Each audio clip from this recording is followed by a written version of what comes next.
Who is more dominant, Aether Main or Blacklist? Onic. Like ID, when they were in MSC, they didn't lose a single game. So, Onic.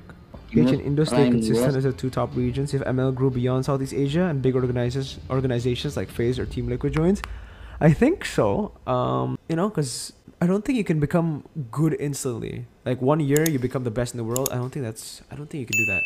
Philippines took a while to build their, right? M1 was for Indonesia in the all Indo Grand Finals. And then Philippines kept on growing, Myanmar kept on growing. That's why they were able to get into the finals of M2. It was mostly dominant by the Southeast Asian regions, right? Like aside from BTK, who pulled off an amazing run, all the other teams were Southeast Asian in the top 10. With BTK gone, I think NA is washed. Any thoughts? GG Bobo. Personally, even with BTK, I'm gonna give you my honest opinion, right?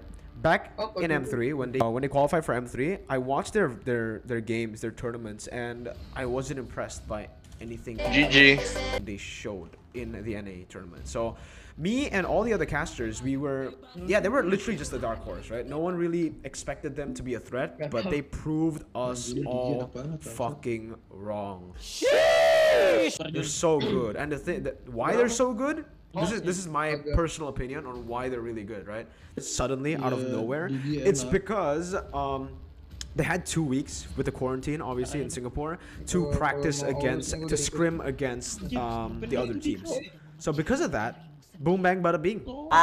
Boom bang bada bing. They were able to just learn from them. They were able to play the games like the Filipinos, like the Indonesians, and go all the way to 3rd place. It's fucking crazy if you think about it. The amount of progress that they made just based on 2 weeks. Like the BTK run will forever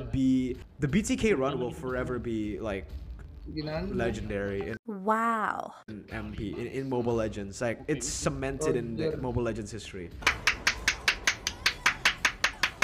They were a team with no coach, no manager, no sponsors or anything. They literally came to M3. The first time they met was at the fucking airport. Like, how crazy is that? The first time they actually met each other face to face was at the airport to get to Singapore.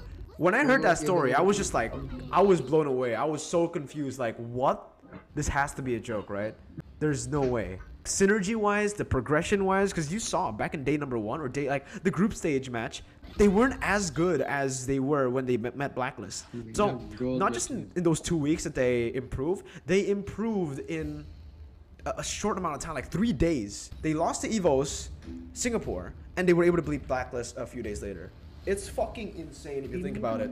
I will always like have my respect for BTK. They're such a good team. But the thing is, yeah, I completely agree with you. I don't think NA is gonna reach that level of play anymore until they get their own MPL. All these thoughts keep me up at night, yeah. What am I doing? Did I do it right? Yeah. All these thoughts keep me up at night, yeah. I can't think straight, need the light.